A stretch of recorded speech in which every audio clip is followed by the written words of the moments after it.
shkaqet e djegjes pllakës zakonisht janë prej adapterave të fallë edhe adapterave të lirë. Fari kryesor është adapteri. Fari kryesor është adapteri. Ka adapter origjinal, po nuk mundet të logjikisht një adapter origjinal nuk mundet më ka ma lirë se në kompaninë e Apple-it.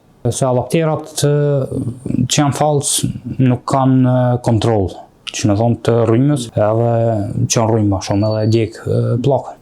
Normal nuk është e preferuar me nejt non-stop në rrymë, sa janë nxehtë. Kjo është një skem. Në këtë rast është një iPhone 12 Pro Max.